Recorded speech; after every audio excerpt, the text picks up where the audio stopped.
오늘 본문 속 예레미야 선지자가 활동하던 이 시대는요, 이스라엘 민족의 역사에서 가장 위태로울 때였고, 또 결국에는 나라가 멸망해서 아주 비참하게 고통스러워하던 때였습니다.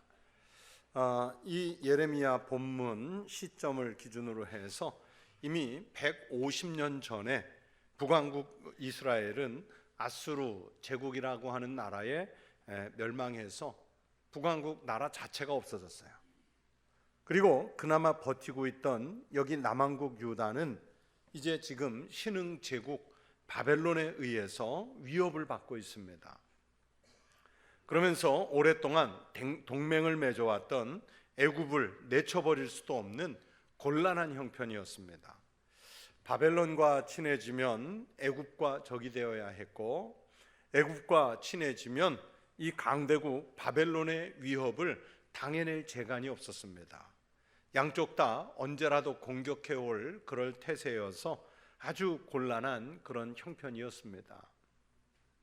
여러분, 이런 국가적인 위기를 맞으면 국민들은 물론이고 또 신하들은 둘로 갈라지게 마련이죠. 우리나라 역사 속에서도 그랬는데, 예를 들면 고려 말에 중국의 원나라가 힘을 잃어가고 새로운 명나라가 힘을 얻어가고 있을 때 친원파와 친명파가 극심한 다툼을 벌였습니다. 조선시대에도 명나라가 약해지고 청나라가 뜨니까 친명파와 친청나라파가 아주 극렬하게 대립을 했던 적도 있습니다. 일제 강점기에는 친일파와 반일파가 대립을 했고, 그 이념은 지금도 여전히 다툼 중에 있습니다. 그런 것처럼 이스라엘의 이 남왕국 유다에도 친바벨론파가 있었고 친애굽파가 있었습니다. 당연히 친바벨론파는 반애굽파가 되겠고, 또 친애굽파는 반바벨론파가 되는 것입니다. 이런 혼란한 시대에 나라의 위정자들은 국론을 통일시켜 이끌지 못했고, 그럴수록 국민들은 점점 더 어려운 형편 속으로 빠져들어가고 있었습니다. 왕이라는 이들은 하나님께 전혀 귀를 기울이지 않았고요, 자기 주변에서 아첨하는 신하들의 가문 이설에 현혹당하고 있는 그런 형국이었습니다. 오늘 이 본문 말씀의 배경이 되는 남유다 말기에도 왕은요, 하나님의 능력에 의존하지 않고 주변 사람들의 말만 듣고 아부하는 소리에 현혹이 돼서 하나님의 뜻에 반대가 되는 애굽에 의지하기로 결심을 합니다. 그 당시에 예레미야 선지자나 성경 속의 하박국 같은 선지자들이 이럴 때일수록 더 하나님을 의지해야 합니다. 아무리 외쳐도 그 선지자들의 외침은 귀에 들어오지도 않았고 마음에 닿지도 않았습니다. 결국 남왕국 유다는 그렇게 하나님을 불신하는 길로 갔고, 선지자들의 음성에 귀를 기울이지 않았고 하나님의 뜻과는 반대되는 길로 갔습니다. 여러분, 그러면 그 결과가 어떻게 될까요? 당연히 나라가 망하는 거예요. 멸망했습니다. 그럼에도 불구하고 하나님은 이스라엘을 아주 저버리지 않으시고 희망의 메시지를 예레미야 선지자들을 통해서 주셨습니다. 앞으로 회복될 수 있는 가능성을 열어놓으셨습니다. 그 희망의 메시지가 바로 오늘 우리가 읽은 이 본문 성경의 말씀입니다. 이런 절망의 상황에서 만날 수 있는 최고의 희망, 최선의 희망은 다른 것이 아니라 바로 크고 은밀한 일을 보이시는 하나님, 크고 은밀한 일을 행하시고 그것을 성취해 가시는 여호와 하나님이시라고 오늘 본문이 말씀해 주시는 거예요. 그 하나님께 의지해서 미래를 희망으로 열어야 한다고 지금 하나님이 선지자를 통해 부탁하고 있는 것입니다. 여러분, 오늘 성경이 말씀하는 것처럼 우리가 믿는 하나님은 크고 은밀한 일을 행하시고 크고 놀라운 일을 성취해 가시는 전능하신 하나님이신 줄로 믿습니다. 여러분, 하나님은요, 하나님의 백성들이 하나님을 불신하면 징계하시는 거예요. 그러나 그 믿음 없는 사람들의 틈 속에서도 여전히 하나님의 이름을 부르고 여호와 하나님을 찾는 사람들에게는 응답하시고 크고 은밀한 일을 보여주시는 희망의 하나님이신 줄로 믿습니다. 오늘 본문 6절에서 이렇게 말씀하시죠. 그러나 보라, 내가 이 성읍을 치료하며 고쳐 낫게 하고 평안과 진실이 풍성함을 그들에게 나타낼 것이며. 바로 이 말씀처럼 하나님은 자기 백성들에게 하신 약속을 잊지 않으셨고 그 백성을 치료하시고 싸매시고 낫게 하시는 일을 하시는 은혜의 하나님이신 줄로 믿습니다. 처음과 똑같이 회복시켜서 열방 앞에서 기쁜 이름이 되게 하시는 하나님이십니다. 찬송과 영광을 받게 만드시는 하나님이시라는 거예요. 모든 민족이 하나님께서 그 백성에게 베푸신 복된 소식을 듣고 하나님을 두려워하도록 하시는 일을 하시는 분이 누구냐? 이스라엘 민족에 무슨 저력이 있어서 하는 게 아니라 하나님께서 이스라엘 민족을 통해서 그렇게 하시겠다는 약속의 말씀이에요. 여러분, 이런 약속들이 무엇을 뜻하겠습니까? 이 말씀들은 우리 믿는 사람들이 큰 일을 행하시는 하나님을 믿고 더 열심히 기도하고 하나님의 말씀에 귀를 기울이고 견고한 믿음을 붙들고 살아야 한다는 것을 말씀하시는 것 아니겠습니까? 여러분, 우리는요 인생을 살다가 예기치 못한 어려운 일을 만날 때가 있습니다. 우리가 사는 인생이 태어나서 죽을 때까지 누구나 다 탄탄대로가 열리고 장밋빛 길이 열려져 있고 하는 일마다 성공하고 성취가 되고 이런 인생을 100% 완벽하게 사는 사람이 어디 계세요? 예기치 못하게 어려운 일을 만날 때가 있습니다. 어쩔 수 없이 겪어야 하는 어려운 일도 있고요. 때로는 내가 큰 실수를 해서 그 어려운 일을 겪어야 할 때도 있고 나하고는 상관없이 시대나 환경 또는 나라가 어려워져서 내 본의에 상관없이 어려운 일을 겪어야 할 때가 있습니다. 그런데 어려운 일을 만나면 대부분의 사람들은요 먼저 그 어려운 일을 극복하기 위해서 뭐부터 합니까? 인간적인 생각부터 하잖아요. 내가 해결해 보려고 합니다. 내가 어려운 일을 만났을 때, 시대가 어려운 일을 만났을 때 하나님은 아무것도 안 하시는 것 같아서 섭섭하고 또는 슬플 때가 있습니다. 하나님은 실제적인 도움은 안 주시고 그냥 우리들 생각 속에서만, 이것을 철학적으로 말하면 관념 속이라고 하는데 관념 속에서만 계시는 분은 아닌가, 이런 의심하는 마음이 들 때가 있습니다. 왜냐하면 세상을 보면 예수 안 믿는 사람들이 더 잘 되고 의인보다 악인이 더 잘 되고 착한 사람들보다 못된 인간이 일이 잘 풀리는 경우들을 우리가 종종 볼 수 있기 때문에 그렇습니다. 예수 믿는 사람이 없는 나라가 예수 믿는 사람 많은 나라보다 잘 되는 것 같은 것을 볼 때도 있잖아요. 때로는 하나님을 잘 믿는 사람들이 더 큰 어려움을 당하고 믿음의 사람들이 아주 비참한 지경에 이르러도 하나님은 아무런 조치도 취해주지 않으시고 그냥 수수방관하고 계시는 것처럼, 하나님은 우리를 방치해 놓은 것처럼 그렇게 보일 때도 있어요. 그래서 환난 중에 우리가 기도하기를 하나님이 정말 계시다면, 여러분, 우리가 하나님이 정말 계시다면 이렇게 기도할 때 그것은 하나님을 신뢰하는 기도가 아니라 마치 무신론자 같이 하나님은 없는데 만약에 계시다면 이런 전제잖아요. 우리가 그런 생각할 때가 얼마나 많이 있습니까? 며칠 전 책장을 정리하다가 오래전에 읽은 기독교 영성 작가 필립 얀시라는 분의 하나님, 당신께 실망했습니다 라는 책이 이렇게 손에 잡혔어요. 그러다 보면 또 책 정리하다가 넘겨보게 되잖아요. 보니까 제가 오래전에 읽으면서 표시해 놓은 부분이 많이 있더라고요. 그 중에 한 대목을 펼쳐서 봤더니 이 저자인 필립 얀시가 자기 기도에 응답하지 않는 하나님에 대해서 매우 실망했던 경험을 쓴 부분이 있었습니다. 한 번, 두 번, 세 번 기도해도 응답이 없는 그 기도를 계속하다가 실망을 하게 됐고, 그렇게 사소한 실망이 오랫동안 쌓여서 자기의 믿음이 흔들리고 의심이 생긴다는 것을 깨달았대요. 하나님은 나에게 관심은 있으신가? 하나님은 나에게 아무 관심도 없으신 것 같다. 그런 기도하면서도 이런 의심이 들었대요. 그러면서 내가 과연 하나님을 신뢰할 수 있을까? 의구심이 들었대요. 필립 얀시는 그 책에서 이런 말도 했습니다. 예수님은 겨자씨만한 믿음만 있어도 산을 옮길 수 있다고 약속하지 않으셨던가? 두세 사람이 모여 기도하면 무슨 일이든 일어날 수 있다고 약속하지 않으셨던가? 그런데 하나님은 왜 일하시지 않는가? 이런 의심이 들 때가 있었대요. 그래서 한때 필립 얀시는 자기가 회의론에 빠지기도 했었다. 하나님에 대해서 회의감이 들었다고 고백하고 있었습니다. 그러나 필립 얀시는 자기는 평생 주님을 믿으면서 내리는 결론은 뭐냐? 하나님은 우리를 통해서 하나님의 뜻을 이루어 가시기 때문에 침묵하지 않으시고 결국은 응답하시는 하나님이시라고 말했어요. 우리가 인간의 관점에서 하나님의 뜻과 일을 이해하려고 했기 때문에 하나님이 일하시는 방법, 하나님이 응답하시는 그 과정에 대해서 내가 이해하지 못했다는 거예요.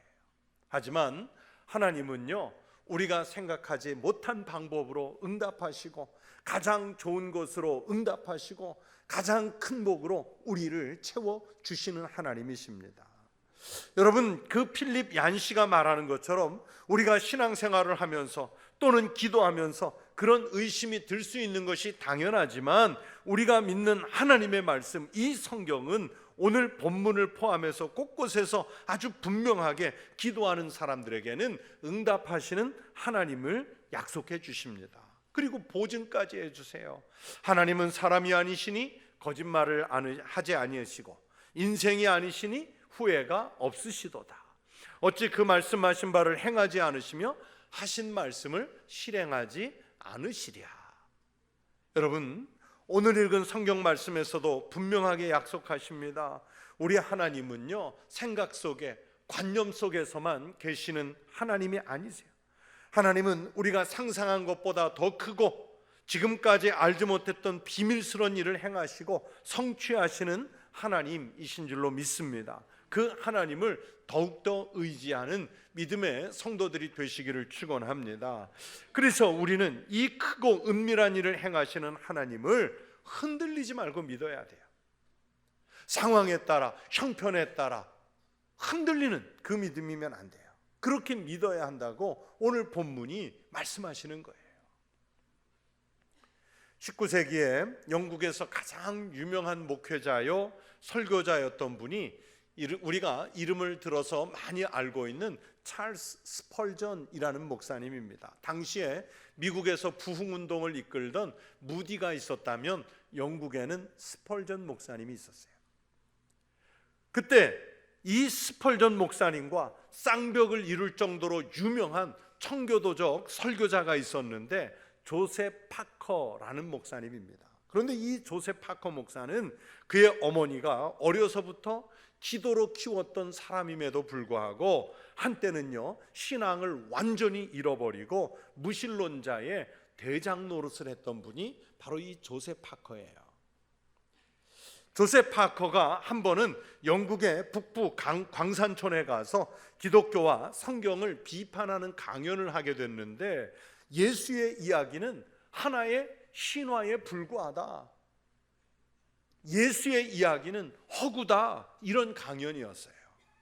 그러면서 자기 강연을 듣는 청중들에게 우매하게 기독교 신화에 빠져서 헤매지 말고 바른 정신으로 살 것을 강조하면서 이 강연을 듣는 청중들이 자기에게 동의해 주기를 기대하고 있었어요. 워낙 말을 잘하는 분이라 청중들이 그의 강연에 점점 빠져들고 있었습니다. 그런데 이 조셉 파커의 강연 끝자락에 광부한 사람이 일어나서 조셉 파커에게 그 분위기를 깨고 이런 이야기를 했습니다. 선생님, 저는 일개 광부에 지나지 않습니다. 그런데 예수 이야기가 전부 신화고 성경이 거짓말이라고 하신 그 말씀에 대해서는 제가 이해되지 않습니다. 3년 전만 해도 나와 우리 가정은 매우 비참했습니다. 그런데 어느 날 어떤 분이 예수를 믿으라고 저에게 전도를 했는데 그 전도를 받고 나는 예수님을 내 중심에 모셔드렸고 지금 완전히 새 사람이 됐습니다. 술도 끊고 가족들을 위해서 열심히 일도 하고 우리 가정은 완전히 변해서 행복하게 됐습니다. 내가 말하는 이 사실들은 여기 한 동네에 살고 있는 모든 광부가 다 증인입니다. 그런데 예수가 신화라니요, 허구라니요. 그렇다면 내게 일어난 이런 변화들이 신화를 믿고 일어난 일들이란 말입니까? 세상에 수많은 사람들이 예수를 믿고 변화를 받아서 행복하게 되고 새 사람이 된 것이 다 신화를 믿고 된 것이란 말입니까? 이렇게 얘기를 했어요. 훗날 이 조셉 파커가 다시 신앙으로 돌아와 목회하면서 쓴 책에 보면요, 그 광부의 말에 그날 자기는 아무 대답도 할 수 없었다, 그렇게 썼어요.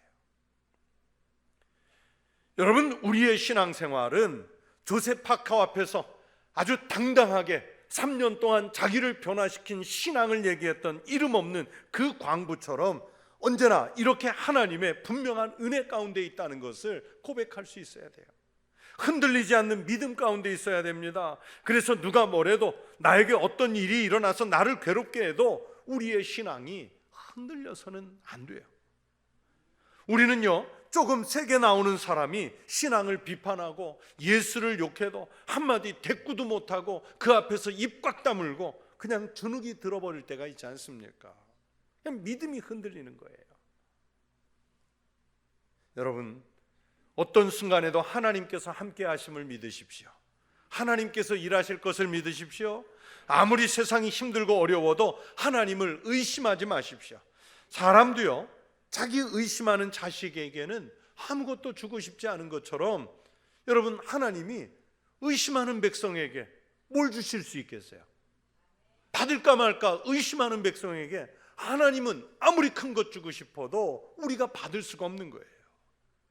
믿음으로 하나님의 응답을 구하는 성도가 되시기를 축원합니다. 그래서 우리 하나님은 우리가 뭘 보고 살아야 하느냐? 신령한 것을 보고 살라고 말씀하시는 거예요. 사실 많은 사람들이 오늘 이 본문 말씀, 그 중에서도 특별히 유명한 3절 말씀을 읽고 느끼는 생각이 무엇이냐면, 기도하면, 신앙생활 열심히 하면, 하나님께 부르짖으면 하나님이 우리가 알 수 없을 정도로 큰 복을 주시려나 보다, 그렇게 오해하면서 이 말씀을 읽어요. 그러나 사실은 정확히 보면 지금 절대적으로 위기에 빠진 이스라엘 민족의 위기를 보면서 하나님이 역사를 어떻게 경영하시는지 그걸 볼 수 있다는 거예요. 하나님이 시대와 나라와 역사를 어떻게 경영하시는지를 볼 수 있는 사람은 누구냐?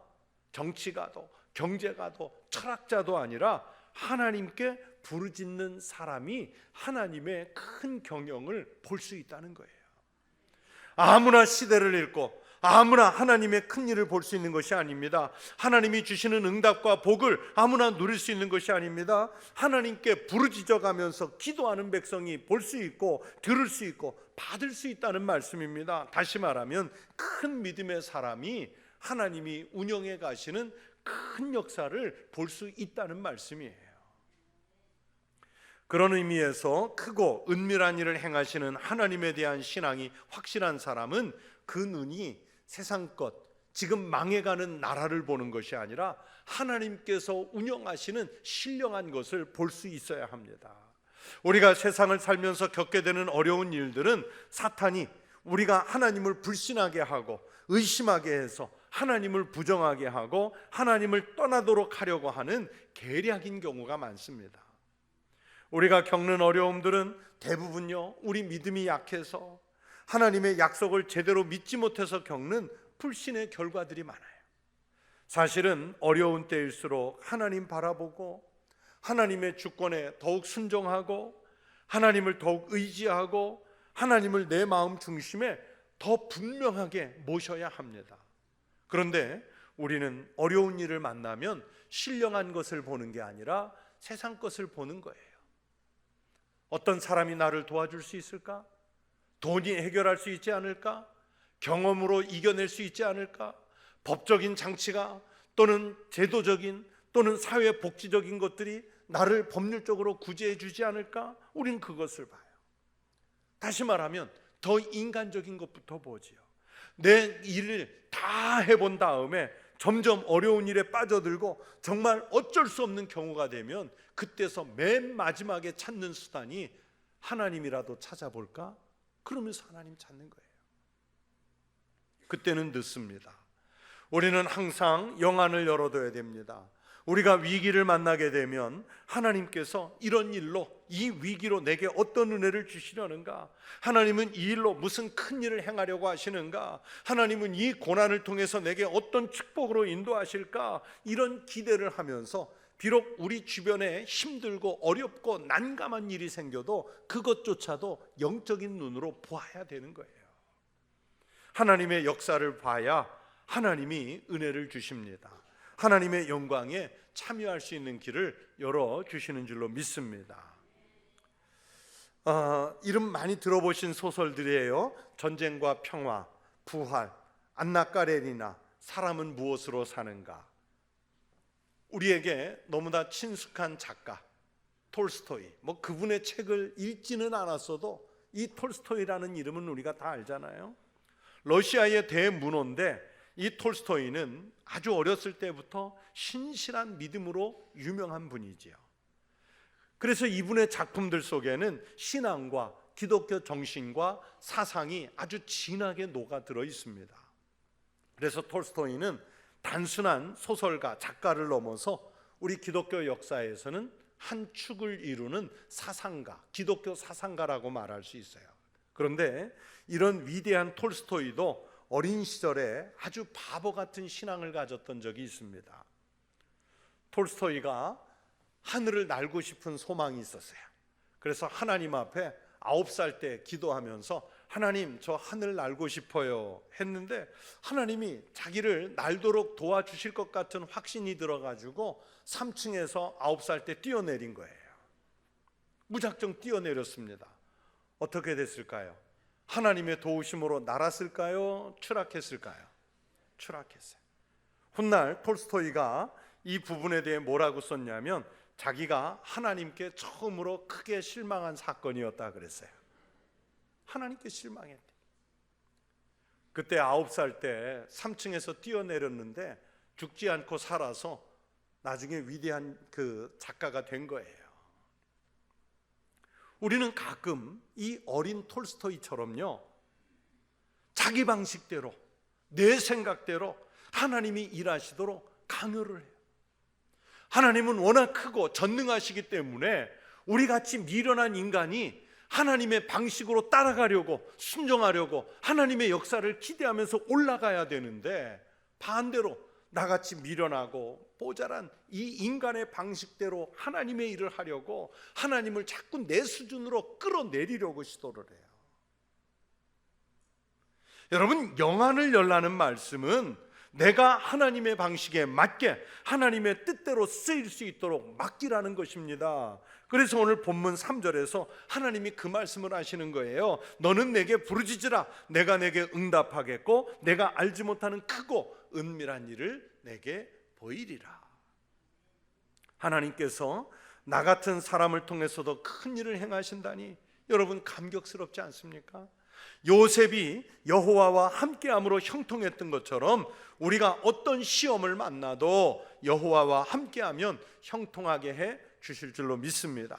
하나님께서 하시도록 맡겨드리면 하나님은 우리가 상상하고 기대했던 것보다 훨씬 더 큰 역사로 응답하시고 우리를 사용하시는 줄로 믿습니다.